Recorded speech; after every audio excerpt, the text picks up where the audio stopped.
اس کے بعد رکوع نمبر 4 ہے، آیت 141 سے 144، 141 سے 144۔ ٹاپک لکھ لیجئے، شیطان کے نقش قدم پر نہ چلو۔ آج کے پارے میں تو ایسے لگ رہا ہے کہ ایک جنگ لگی ہوئی ہے شیطان کے خلاف۔ اگر شیطان ہمارے خلاف کام کرتے ہوئے نہیں تھک رہا نا، انشاءاللہ ہم نے بھی اس کے خلاف کام کرتے ہوئے نہیں تھکنا۔ کہیے انشاءاللہ ہم اس کو دور بھگائیں گے۔ پہلے دن سے دشمنیوں کے رشتے لے کر آیا تھا، حسد کر کے آیا تھا، اور اس کا تو گول ہی یہ آگے صورت آ رہی ہے آراف دیکھیے گا، چیلنج کرتا دکھتا ہے، اور ہم سو رہے ہیں۔ وہ تو بچے کے پیدا ہونے سے پہلے آگے پاس بیٹھا ہوتا ہے۔ حدیث میں آتا ہے کہ جب بچہ پیدا ہونے والا ہوتا ہے تو شیطان وہاں آ کے بیٹھ جاتا ہے، اور جو ہی بچہ پیدا ہوتا ہے تو وہ آ کر اس کی پسلی میں انگلی چبوتا ہے، اور اس سے بچہ روتا ہے۔ وہ تو ڈے 1 سے لگا ہوا ہے، اور یہاں تک آتا ہے کہ موت کے بستر پہ بھی بندے کے پاس آ جاتا ہے کہ مجھے سجدہ کر دے تو تجھے پانی پلا دوں گا۔ وہ پیدا ہونے سے لے کے مرنے تک کی پلاننگ کیے بیٹھا ہے ظالم۔ آپ اور میں کیا کر رہے ہیں؟ موج اور مستی ہے، صرف جہالت ہے، صرف سستی ہے۔ اور یاد رکھیے جب مقصد پیارا ہوتا ہے تو نہ بھوک لگتی ہے، نہ گرمی لگتی ہے، نہ پیسے کی فکر ہوتی ہے، نہ کچھ ہوتی ہے۔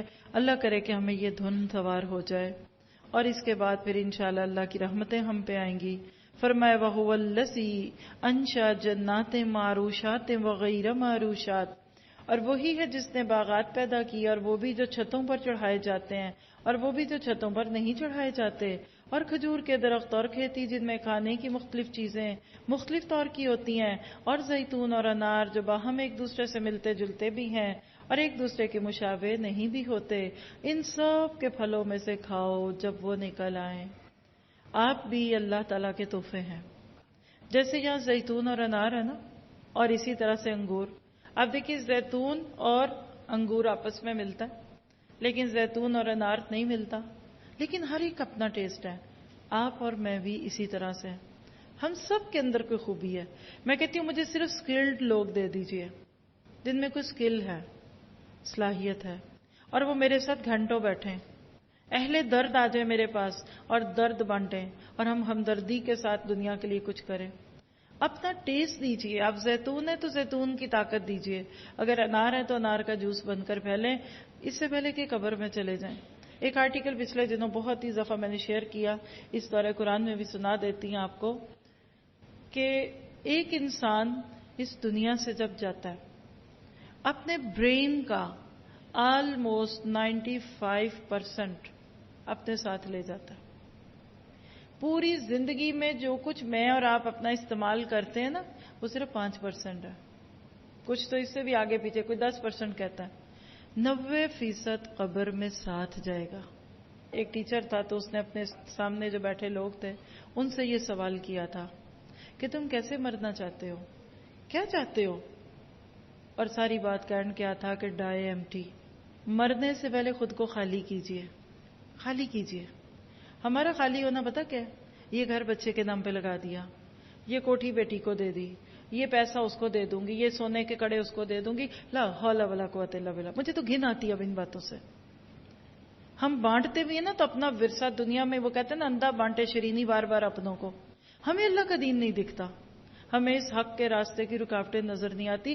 وہ شیطان اور شیطان پہ کام کرنے والے، اگر یہ پارا میں بیٹھ کر ویسٹ میں پڑھا رہی ہوتی، آپ کے لیے ناقابل یقین پارا ہوتا یہ، جو وہاں شیطانی چالے ہیں، پورے گینگ بن چکے ہیں ڈیول ڈسپرس کے نام پہ۔ شیطان کی پوجا کرو۔ لٹرلی لوگ جا کے شیطان کو سجدہ کرتے ہیں جیسے ہم رحمان کو سجدہ کرتے ہیں۔ ہم تو اپنے ملک کی یہ شیطان کی پھیلائی ہوئی جہالت کے اوپر ہی رو رہے ہیں نا، باہر دنیا اس سے بہت آگے جا چکی ہے۔ شیطان کے ہاتھ بڑے لمبے ہو گئے، ہماری نسلوں کو گمراہ کر رہا ہے، ان کی مت مار رہا ہے۔ کرنا کیا ہے؟ آج کام کیجئے، کوشش کیجئے، اپنے لیے دعا کیجئے کہ اپنے آپ کو مرنے سے پہلے خالی کیجئے۔ وہ ٹماٹر جو آپ کی نظروں سے اوجھل ہو جائے اور سبزیوں والے خانے میں پڑا رہے، پہلے سوکھے پھر اس کو پھپھوندی لگ جائے، اور آپ مہینے 2 بعد جب فریج کی ڈیپ کلیننگ کریں تو اس کو اٹھا کر ٹریش میں پھینک دیں، کیا نصیب ہے اس ٹماٹر کا؟ حالانکہ محنت اس پہ بھی کسان نے اتنی ہی کی، مٹی نے تو اپنا حق پورا دیا۔ کتنے ہاتھوں سے اگتے بکتے سبزی منڈی پہنچا، وہاں سے آپ کی گلی کی دکان پہ آیا اور آپ خرید کر لے آئیں اور آپ نے اس کی قدر نہ کی. ہمارے ساتھ بھی اکثریت کے ساتھ یہ ہو رہا ہے. جتنا اس ملک میں ٹیلنٹ ہے اور جتنی سکلز اس ملک میں ہیں، پوری دنیا میں ہم پھیل سکتے تھے، پھیل سکتے ہیں ابھی بھی. نیت کر لیجئے، کوشش کر لیجئے. مت ترس کھائیں اپنے بچوں پہ، ہائے بیچارے روزے رکھ کے سو رہے ہیں، ہائی پیپرز ہو رہے ہیں، ساری راتوں کو جاگتے ہیں. یاد رکھیں ہم کل بہت پچھتائیں گے. اگر آج ہم نے اپنی اس نسلوں کو اس قرآن کی سمجھ نہ دی، اس روشنی سے منور نہ کیا، تو کل بہت برا ہوگا. فرمایا اور اس میں جو حق واجب ہے وہ اس کے کاٹنے کے دن دیا کرو اور حد سے مت گزرو، یقیناً وہ حد سے گزرنے والوں کو پسند نہیں کرتا. اور مویشیوں میں اونچے قد کے اور چھوٹے قد کے پیدا کیے ہیں. جو کچھ اللہ نے تم کو دیا کھاؤ اور شیطان کے قدم قدم مت چلو، بلا شبہ وہ تمہارا کھلا دشمن ہے. 3 سیکنڈ ذرا اس آیت پہ غور کریں. آپ کو اپنے خاندان کے ان لوگوں کا نام پتہ ہے جو آپ کے خیال میں آپ کے دشمن ہیں اور آپ کے بچوں کے دشمن ہیں؟ ہمیں اس کا تو پتہ ہے. شیطان کو دشمن کیوں نہیں سمجھتے؟ اپنے بچوں کو شیطان کہتے ہیں ہم. چل شریر، شیطان کا لفظ بڑے پیار سے بولتے ہیں ہم. اللہ کہہ رہا ہے وہ تمہارا دشمن ہے. کیسے اس نے اس دور کے لوگوں کو کھانے پینے کے معاملے میں گمراہ کیا تھا، ذرا سنیے گا. پیدا کیے 8 نر مادہ، یعنی بھیڑ میں 2 قسم اور بکری میں 2 قسم. آپ کہیے کہ کیا اللہ نے ان دونوں نروں کو حرام کیا ہے یا دونوں مادہ کو، یا اس کو جس کو دونوں مادہ پیٹ میں لیے ہوئے ہیں؟ تم مجھ کو کسی دلیل سے بتاؤ اگر سچے ہو. ہائی لائٹ کیجئے، ہمارا دین دلیل مانگتا ہے. اور اونٹ میں 2 قسم اور گائے میں 2 قسم. آپ کہیے کیا یہ اللہ تعالیٰ نے ان دونوں نروں کو حرام کیا یا دونوں مادہ کو، یا اس کو جس کو دونوں مادہ پیٹ میں لیے ہوئے ہوں؟ تو اس سے بڑھ کر ظالم اور کون ہوگا جو اللہ تعالیٰ پر جھوٹ باندھے گا، بغیر دلیل کے جھوٹی تہمت لگائے گا تاکہ لوگوں کو گمراہ کرے. یقیناً اللہ تعالیٰ ظالم کو راہ راست نہیں دکھاتا. کیا پتہ چلا؟ یہ اس دور کی بے اعتدالیاں تھیں. آیت 141 میں دیکھیے، ہم نے دیکھا اعتدال اور میانہ روی کی بات کی گئی. ہر چیز میں جو چیز مطلوب ہے نا وہ اعتدال ہے. عدل سے اعتدال ہوتا ہے. ایک طرف ہے اسراف، خوب خرچ کرنا. ہر چیز میں اسراف برا ہے، اور خاص طور پہ اسراف کی بدترین قسم اپنے وقت کا غلط استعمال، مال کا غلط استعمال، اپنی نعمتیں جو اللہ نے دی ہیں اس کا غلط استعمال، مس یوز آف دی بلیسنگز. اس کے مقابلے میں بخل ہے، جہاں خرچ کرنا ہے وہاں بھی نہیں کر رہے. اللہ کہتے ہیں بیچ میں رہو، صدقم و عدلا، درمیانے راستے میں رہو گے تو خوش رہو گے. یہ دیکھیے صدقات کی تقسیم کا ایک طریقہ. کھیتی سے غلہ کاٹ کر صاف کیا اور پھل درختوں سے توڑے. ہاتھ میں کچھ آ گیا نا، اللہ کہتے ہیں اب اس کا حق دو.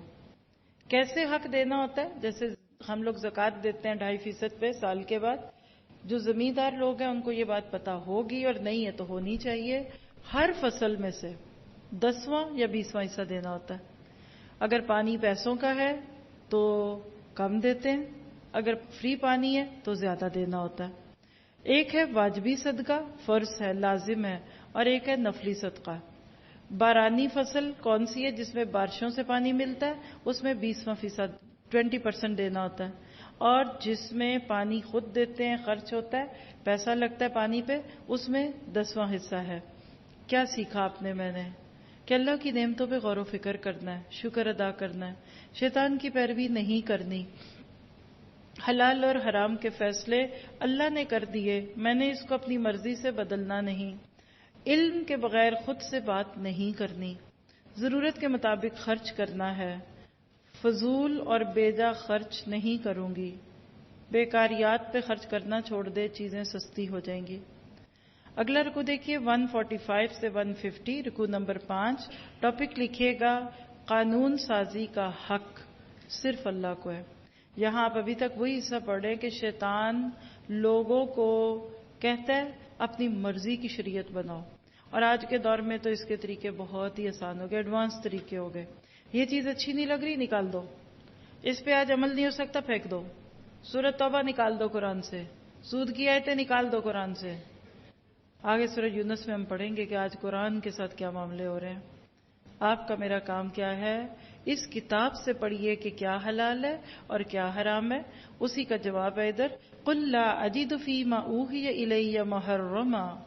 آپ کہہ دیجئے کہ جو کچھ بذریعہ وحی میرے پاس آئے ان میں سے تو میں حرام نہیں پاتا. یعنی یہ جتنی پیچھے باتیں پڑھ کر آئے ہیں مجھے تو اپنی وحی میں یہ نہیں دکھتی. یہ تو کوئی تمہارے اپنے من پسند طریقوں کی شریعت ہو سکتی ہے. اللہ کے دین میں تو یہ جو باتیں تھی. اور آپ نے جلدی میں پڑھا نا, بعد میں انشاءاللہ جب کبھی ڈیٹیل سے پڑھیں گے تو دیکھیے گا یہ عورتیں نہ کھائیں, یہ مرد نہ کھائیں, یہ پریگننٹ عورتیں نہ کھائیں, یہ پیریڈز والی عورتیں نہ کھائیں. کیا آج ہمارے ہاں بھی ایسی کچھ رسمیں ہیں؟ رجب کے کنڈوں کے بارے میں کیا کہتے ہیں, اور 10 بیویوں کی کہانی میں کیا کہتے ہیں, اور محرموں کی نیاز کے بارے میں کیا کہتے ہیں؟ یہ سب اسی کی بگڑی ہوئی شکلیں ہیں. قرآن تو کبھی کھول کے پڑھنے کا موقع ہی نہ ملا کہ وہ کیا حلال کہتا ہے وہ کیا حرام. تو اللہ تعالیٰ آپ کو مجھے بتاتے ہیں اے نبی آپ کہہ دیجئے جو کچھ احکام بذریعہ وحی میرے پاس آئے ہیں ان میں سے تو میں کوئی حرام نہیں پاتا کسی کھانے والے پر جو اس کو کھائے مگر یہ کہ وہ مردار ہو. پہلی چیز پیچھے بھی بات ہوئی, سورہ بقرہ میں بات ہوئی, سورۃ مائدہ میں بات ہوئی, اور آج سورۃ الانعام میں آ رہی ہے, آگے سورۃ نحل میں بھی آئے گی. بار بار اللہ کہتے لوگوں صرف 4 چیزوں سے بچنا ہے. کون سی؟ مردار, بہتا ہوا خون, خنزیر کا گوشت ہو کیونکہ یہ بالکل ناپاک ہے, یا جو شرک کا ذریعہ ہو کر غیر اللہ کے لیے نامزد کر دیا ہو. آج ہم مردار نہیں کھاتے الحمدللہ. ہم کہتے ہیں نہیں ذبح کرا کے لاؤ مرغے, ایسے نہیں کھانی. خنزیر کا تصور بھی نہیں ہے ہمارے ملک میں الحمدللہ, اللہ بچا کے رکھے. خون ہم بھی نہیں پیتے, ہاں اپنوں کا خون پیتے لیکن ویسے نہیں پیتے. سب سے بڑا آج ہمارے اس ملک کا مسئلہ وما اہل بہ لغیر اللہ, اللہ کے نام کے سوا دوسروں کے نام پہ پکائی ہوئی کھیر. 11ویں کی کھیر کس کے نام پہ پکتی ہے؟ یہ 11ویں کو کیوں پکتی ہے, 12ویں کو کیوں نہیں, 10ویں کو کیوں نہیں پکاتے؟ یہ کنڈے رجب میں جا کے کیوں پکتے ہیں, یہ ذی القعدہ میں کیوں نہیں پکتے؟ کبھی بیٹھ کر ان کی حقیقت جانیے تو آپ کو حیرت ہوگی کہ ہم کتنے سالوں سے ان چیزوں میں پڑے رہے. آج قرآن نے بتایا کہ یہ سب غیر اللہ کے نام کی قسموں میں آ گیا. ہاں پھر جو شخص مجبور ہو جائے بشرطے کہ نہ تو لذت کا طالب ہو اور نہ حد سے گزرنے والا ہو تو واقعی ہی آپ کا رب غفور الرحیم ہے. اور یہود پر ہم نے تمام ناخن والے جانور حرام کر دیے تھے اور گائے اور بکری میں سے ان دونوں کی چربیاں ہم نے ان پر حرام کر دی تھی مگر وہ جو ان کی پشت پر یا انتڑیوں میں لگی ہوئی ہو یا ہڈی سے ملی ہو ان کی شرارت کے سبب ہم نے ان کو یہ سزا دی اور یقیناً ہم سچے. یاد رکھیے کہ یہود کی شریعت ہماری شریعت سے بہت سخت تھی. آج بھی جو لوگ ویسٹرن کنٹریز میں رہتے ہیں وہ لفظ کوشر جانتے ہیں. کوشر وہ میٹ ہوتا ہے جس کو یہود کھاتے ہیں. اتنے سخت پیمانے ہیں آج بھی ان کے حلال اور حرام کے. اللہ تعالیٰ ہمیں اس اسلام کی قدر کی توفیق دے. پھر اگر یہ آپ کو جھوٹا کہیں تو آپ فرما دیجئے کہ تمہارا رب بڑی وسیع رحمت والا ہے اور اس کا عذاب مجرم لوگوں سے نہ ٹلے گا. یہ مشرکین یوں کہیں گے کہ اگر اللہ کو منظور ہوتا تو ہم شرک نہ کرتے. دیکھیے اپنے شرک کا الزام اللہ کے سر پہ تھوپتے ہیں. اور نہ ہمارے باپ دادا اور نہ ہم کسی چیز کو حرام کر سکتے.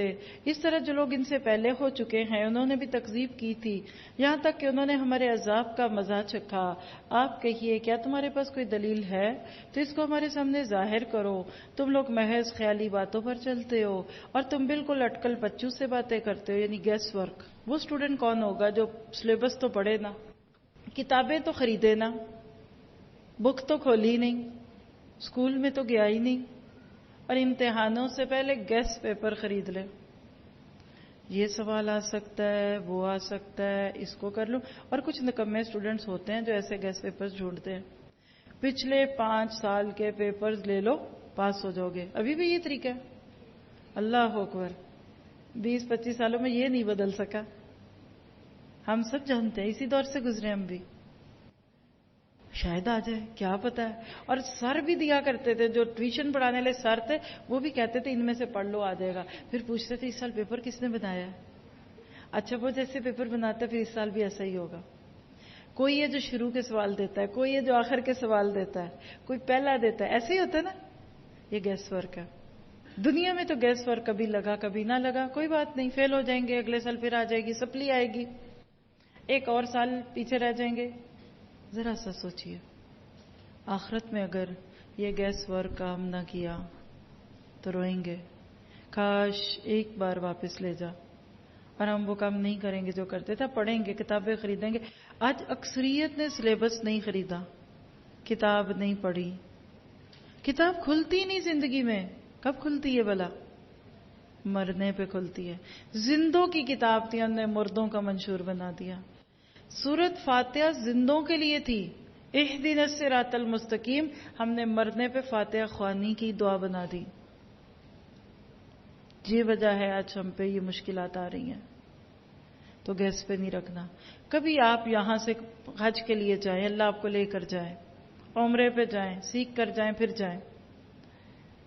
آپ کہتے ہیں کنفرم ٹکٹ نہ دو, پتہ نہیں نہ لاہور پہنچ سکی تو کیا ہوگا, ہائے نہ یہ نہ وہ, نہ بیماری نہ ہو جاؤں, ٹکٹ ضائع ہوگی. ایسا کرو مجھے چانس کی ٹکٹ دے دو, بس چانس پہ چلتی ہوں, لاہور جا کے ایئرپورٹ پہ بیٹھ جاؤں گی, پھر اگر چانس مل گیا تو لوں گی. کتنے لوگ اس کو پسند کرتے ہیں؟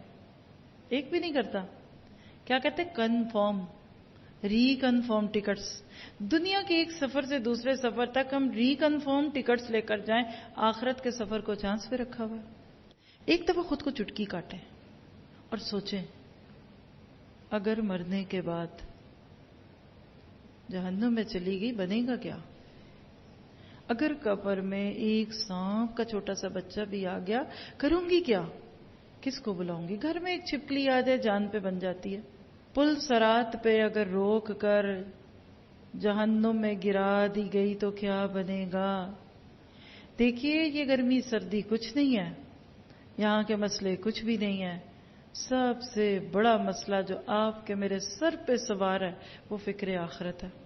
اور یہ قرآن آپ کو مجھے اس کی تیاری کرنے کے لیے لے آتا ہے. آپ بی اے کریں, ماسٹر کریں, پی ایچ ڈی کریں, رینگولر کی ڈگری کریں, اس سے بڑی ڈگری ابھی بھی کوئی نہیں ہے. 4 پی ایچ ڈی ملتی ہے نا تو رینگولر بنتا ہے. لیکن آپ نماز نہیں پڑھیں, حلال حرام کا آپ کو نہیں پتا, کامیاب ہے. آپ نے اس بچے کا حال سنا ہوگا, سب پڑھ پڑھا کے فارغ ہو کے ابھی واپس اپنے گاؤں آ رہا ہے اور سر میں درد ہے. بڑھتی گئی بات, ڈاکٹر پہ گئے, پتہ چلا برین ٹیومر ہے, ہاسپٹلائز کر دو, بڑے شہر لے جاؤ. وہاں چلے گئے, سب کوششیں بیکار, کہہ دیا یہ چند دن کا مہمان ہے. اس بچے نے ہاسپٹل میں اپنے باپ کو بلا کر پوچھا تھا کہ آپ نے میرے لیے آج تک کیا کیا؟ بیٹا کیا نہیں کیا, تجھے پڑھایا لکھایا, یہ پڑھایا, اتنی جدائیاں کاٹی, غلامیاں کاٹی, اتنا کروڑوں لگا دیا. کہا میں اس کی بات نہیں کر رہا, وہ تو اب میرے کام نہیں آنا, وہ تو میں جیتا تو میرے کام آنا تھا. مجھے بتائیں میں جہاں جا رہا ہوں, جس دنیا کا میں راہی ہوں, آپ نے مجھے اس کے لیے کیا پڑھایا؟ اب باپ خاموش تھا.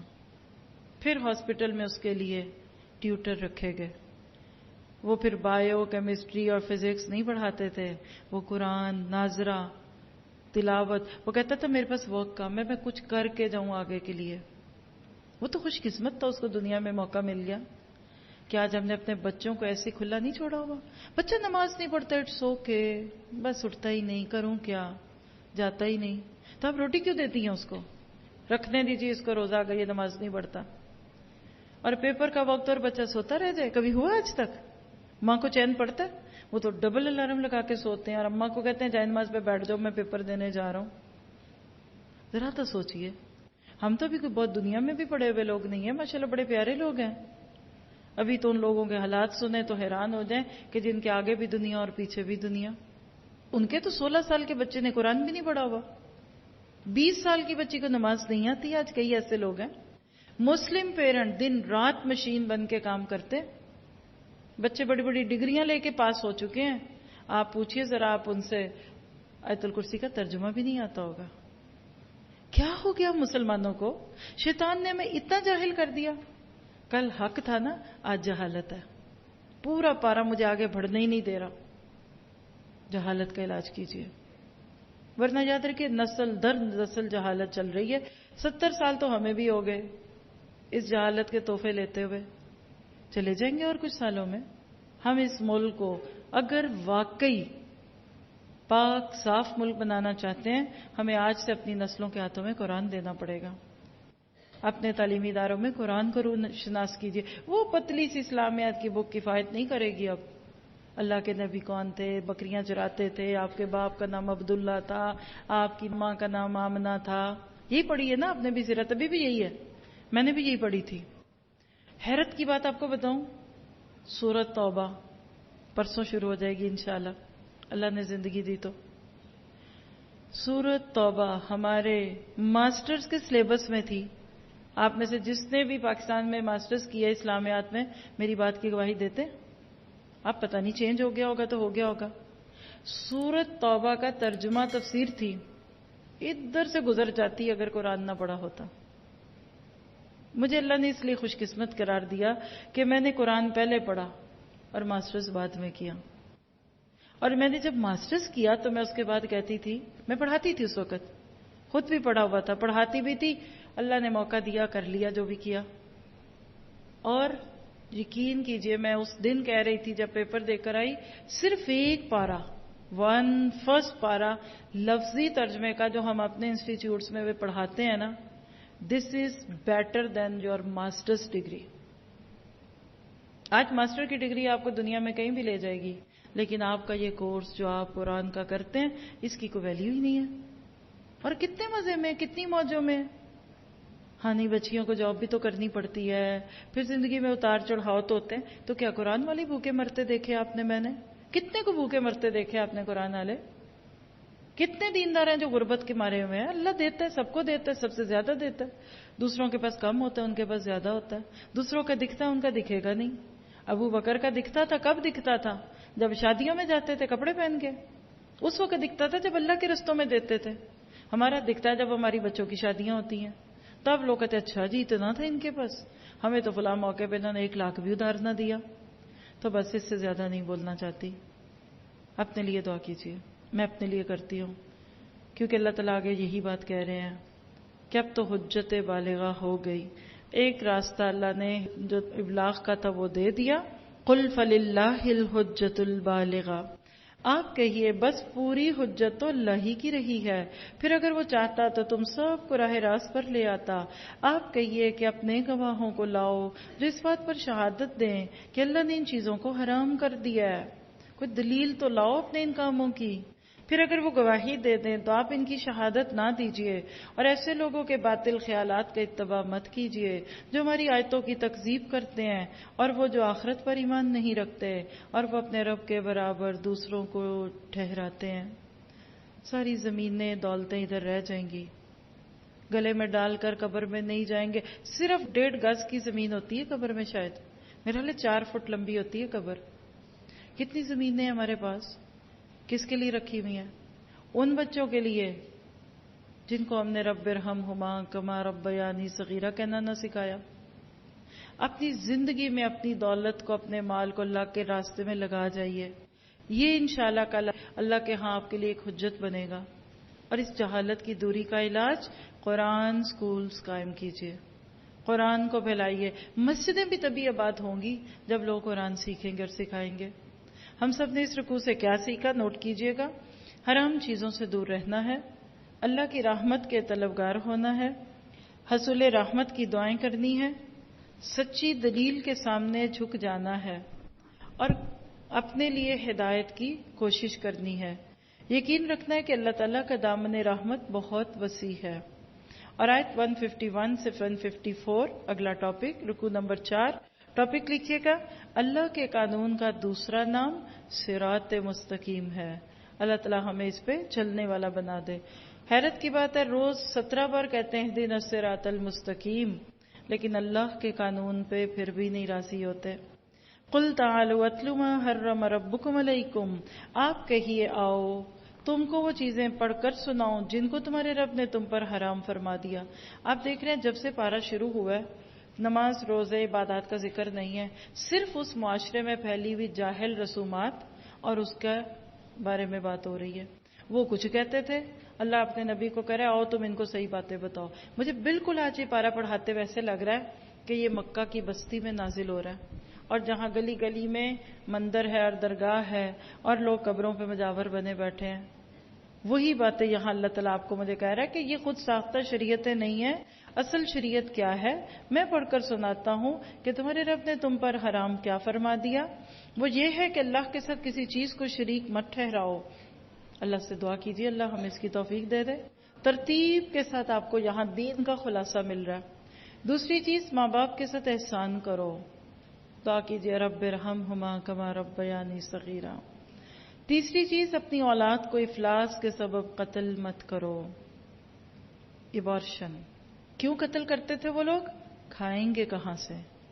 2 بچے خوشحال گھرانہ.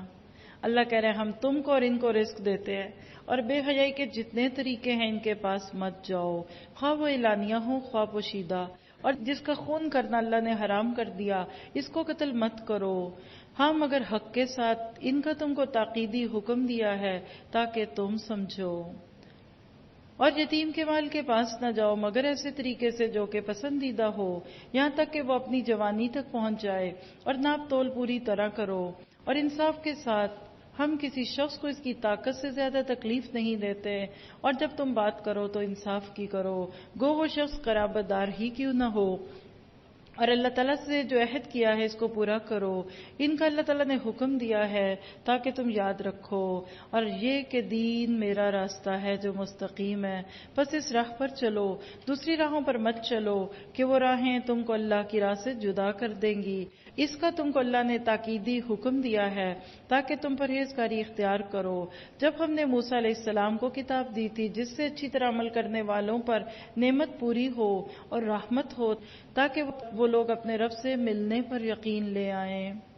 یہاں دیکھیے کہ شریعت کی خوبصورت ترتیب ہے.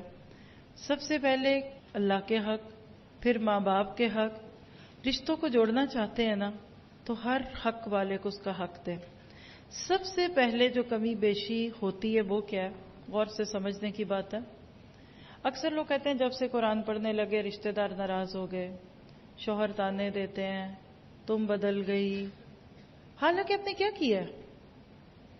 ان کے حق آپ پورے کرتے ہیں. کھانا بھی پکتا ہے، گھر بھی صاف ہوتا ہے، ہر ضرورت پوری ہوتی ہے. آپ کو یہ نہیں پتا کہ آپ ایک کام کر چکے تھے. اللہ کے حق میں سے کچھ حق ہم بندوں کو دے چکے ہوتے ہیں اور خاص طور پہ اپنے گھر والوں کو زیادہ ہی دے چکے ہوتے ہیں. وہ کہتے ہیں نا کہ منتیں کر کے تیری تجھے بگاڑ دیا. اب ہوتا کیا کہ جب آپ قرآن پڑھتے ہیں نا تو آپ کو سمجھ آتا ہے کہ نہیں لا طاعۃ لمخلوق فی معصیۃ الخالق. عملی طور پہ کیسے دیتے ہیں؟ مثلا شوہر کی خوشی کے لیے گناہ کا کام کر لیا.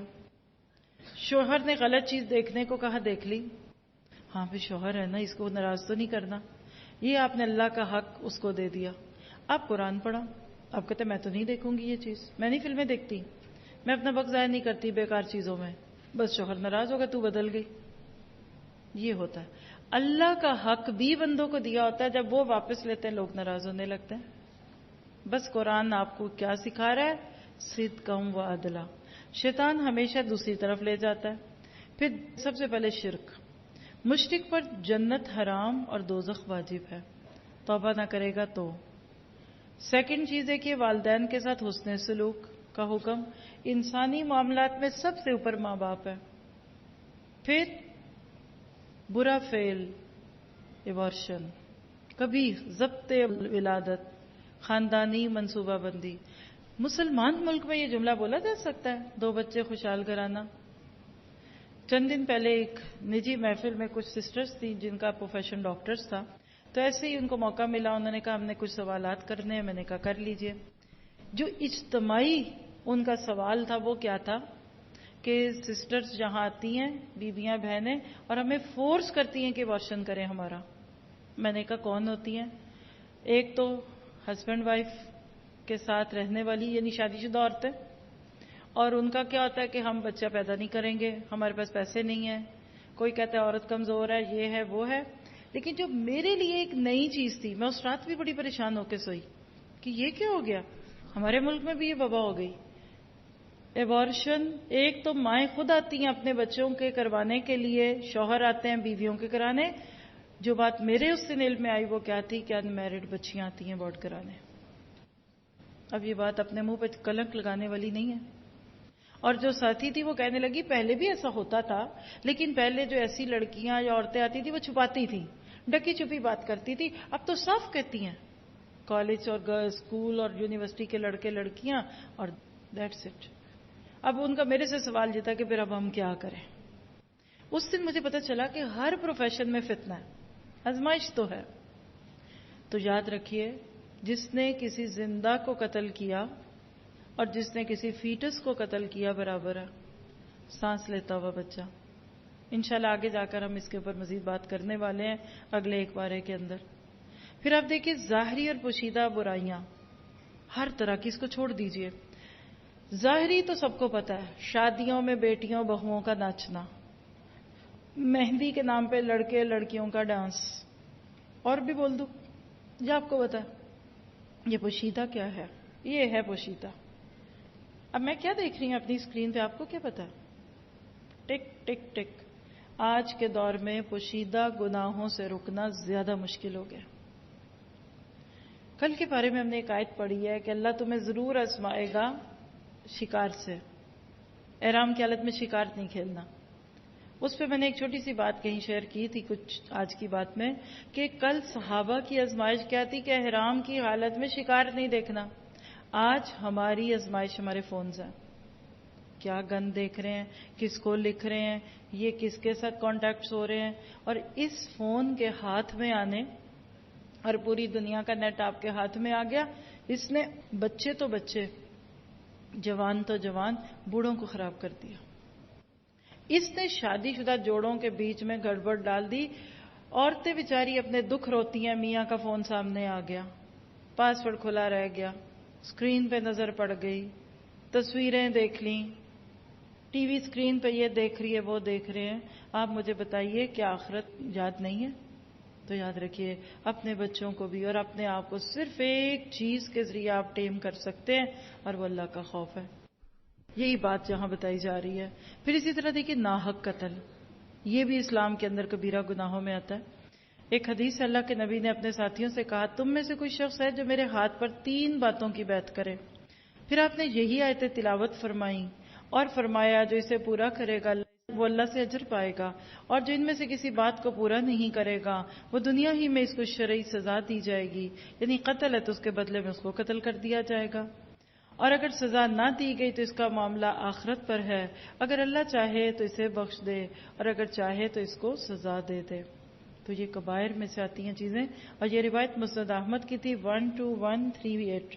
اللہ تعالیٰ ہماری اصلاح فرمائے. پھر اب دیکھیں آیت 152 میں ہم نے یتیم کی کفالت کی بات دیکھی. یاد رکھیے یتیم کسی بھی سوسائٹی میں اللہ کا تحفہ ہوتے ہیں، نیکیوں کا ایک بہت بڑا خزانہ ہے. اس کے سر پہ ہاتھ پھیرنا گناہوں کی معافی کا ذریعہ بنتا ہے. اللہ کے نبی صلی اللہ علیہ وسلم خود بھی یتیم تھے. کرنا کیا؟ ان کی کفالت کیجیے، ہر طرح کی خیر خواہی کریے، یہ فرض ہے.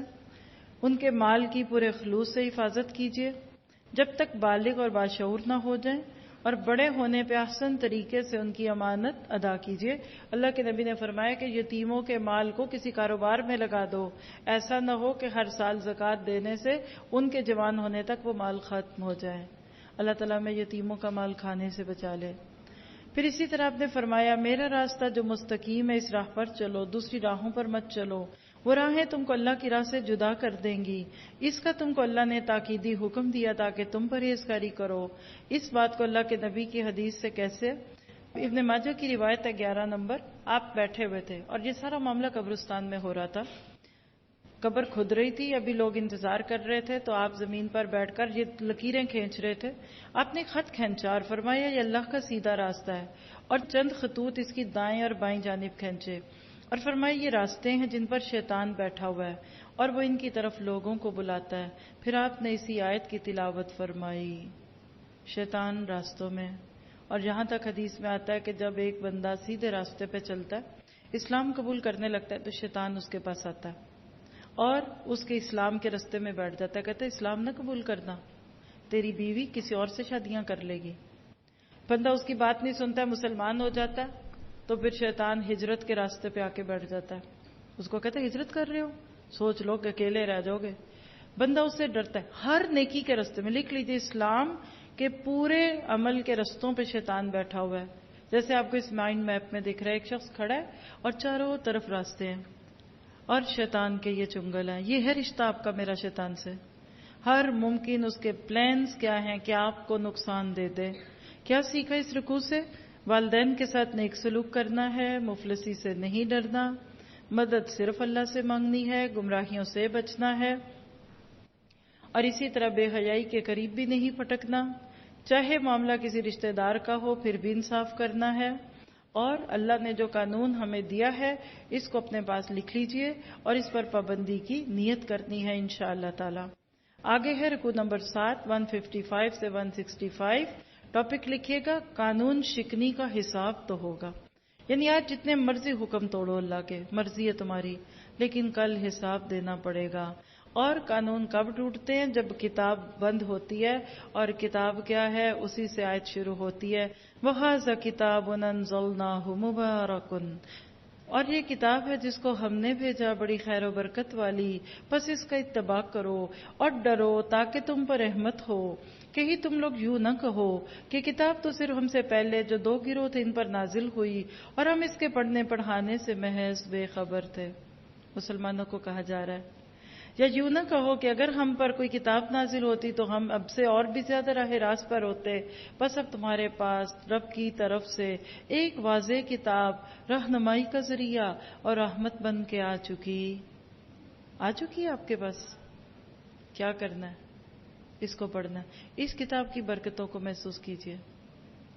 یہ کتاب آپ کی زندگی میں آ جائے، آپ برکت، آپ کے گھر میں برکت، آپ کے مال میں برکت، آپ کے وقت میں برکت، آپ کی صحت میں برکت، آپ کی جوانی میں برکت. دعا کیجئے اس کتاب کو پکڑنے والے بن جائیں. اور اس شخص سے بڑھ کر ظالم اور کون ہوگا جو ہماری آیتوں کو جھوٹا بتلائے اور اس سے روکے کہ ہم جلدی ہی ان لوگوں کو جو ہماری آیتوں سے روکتے ہیں ان کے اس روکنے کے سبب سخت سزا دیں گے.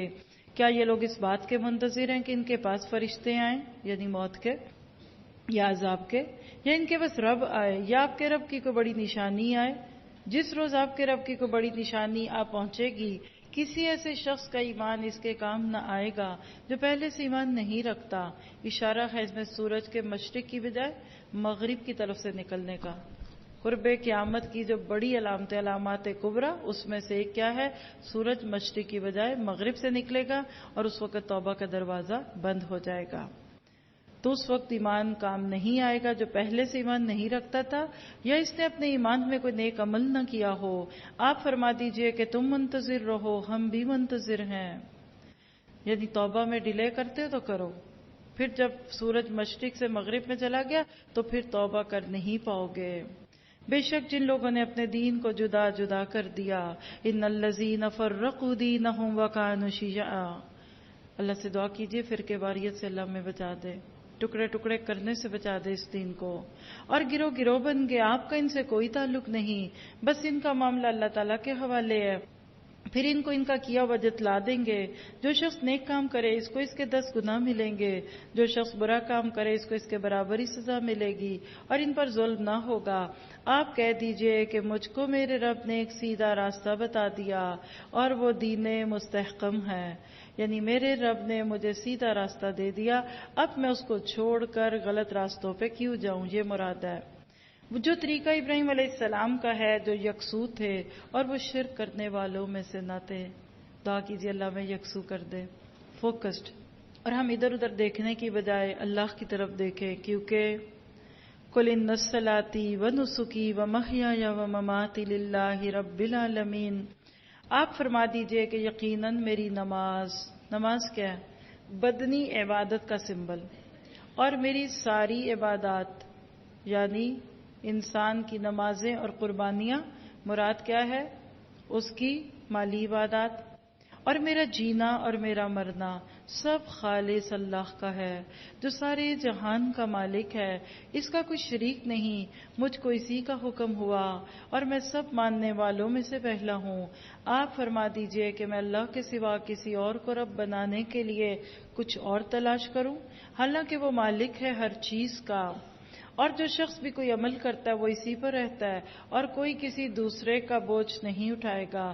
پھر تم سب کو اپنے رب کے پاس جانا ہوگا، پھر وہ تم کو جتلائے گا ہر وہ چیز جس میں تم اختلاف کرتے تھے، وہ ایسا ہے جس نے تم کو زمین میں خلیفہ بنایا اور ایک کا دوسرے پر رتبہ بڑھایا تاکہ تم کو آزمائے ان چیزوں میں جو تم کو دی ہیں. ہائی لائٹ کریں اس کو. ہم سب آزمائشوں میں ہیں. جو نعمتیں ملی لیبلوکم فیما آتاکم، آزمائش ہے. ہر بچہ امتحان کا پرچہ، آپ کی دولت امتحان کا پرچہ، آپ کی گاڑی امتحان کا پرچہ. اللہ نعمتیں دے کر آزماتا ہے کہ اب کرتے کیا ہو. اسی لیے فرمائے ان ربک سریع العقاب، یقیناً آپ کا رب جلد سزا دینے والا اور یقیناً وہ بڑی مغفرت کرنے والا اور مہربانی کرنے والا ہے.